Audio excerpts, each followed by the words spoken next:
बोलो गौरी शंकर भगवान की जय। आज हम श्री शिव महापुराण में पहली संहिता विदेश्वर संहिता का 12 अध्याय पढ़ेंगे। मोक्षदायक पुण्य क्षेत्रों का वर्णन, काल विशेष में विभिन्न नदियों के जल में स्नान के उत्तम फल का निर्देश तथा तीर्थों में पाप से बचे रहने की चेतावनी। सूत जी बोले, विद्वान एवं बुद्धिमान महर्षियों, मोक्षदायक शिव क्षेत्रों का वर्णन सुनो। तत्पश्चात मैं लोक रक्षा के लिए शिव संबंधी आगमों का वर्णन करूंगा। पर्वत, वन और काननों सहित इस पृथ्वी का विस्तार 50 करोड़ योजन है।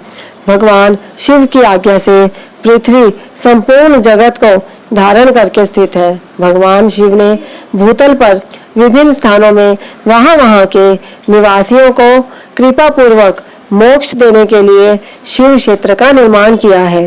कुछ क्षेत्र ऐसे हैं जिन्हें देवताओं तथा ऋषियों ने अपना वास स्थान बनाकर अनुग्रहित किया है, इसलिए उनमें तीर्थत्व प्रकट हो गया है। तथा अन्य बहुत से तीर्थ क्षेत्र ऐसे हैं जो लोकों की रक्षा के लिए स्वयं प्रादुर्भूत हुए हैं।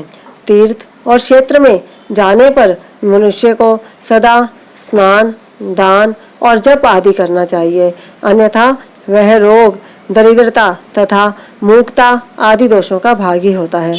जो मनुष्य इस भारतवर्ष के भीतर मृत्यु को प्राप्त होता है, वह अपने पुण्य के फल से ब्रह्मलोक में वास करके पुण्यश्च के पश्चात पुण्य मनुष्य योनि में ही जन्म लेता है।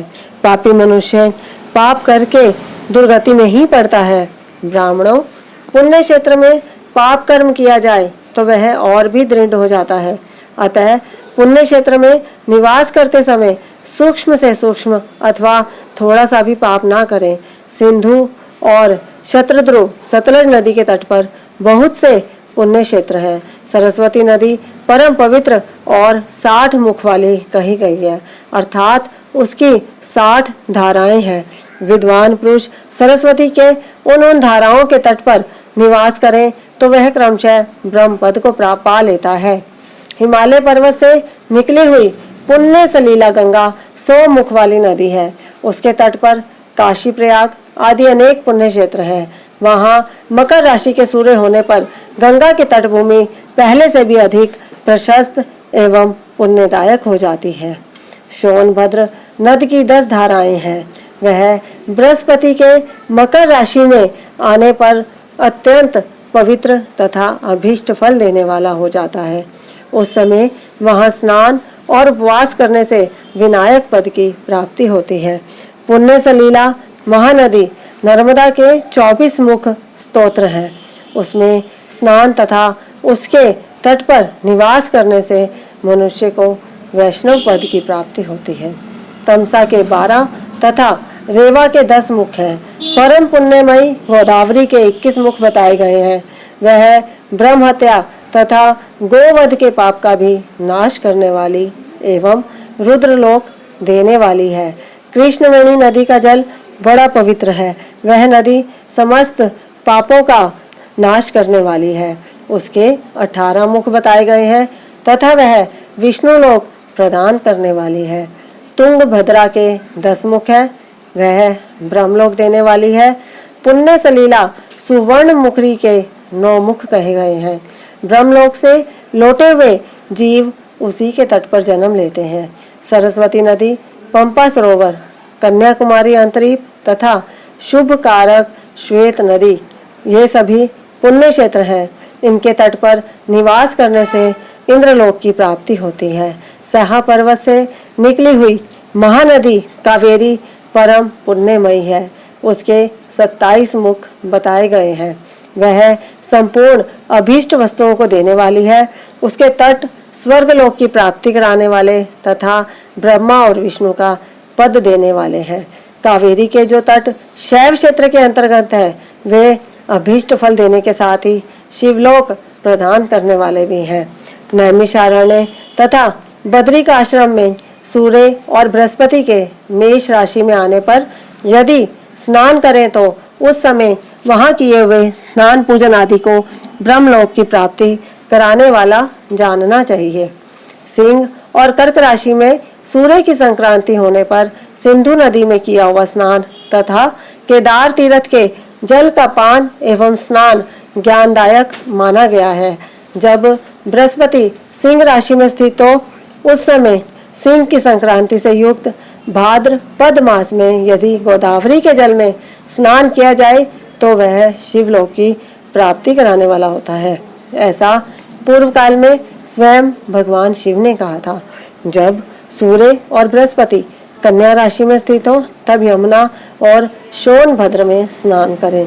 वह स्नान धर्मराज तथा गणेश जी के लोक में महान भोग प्रदान कराने वाला होता है।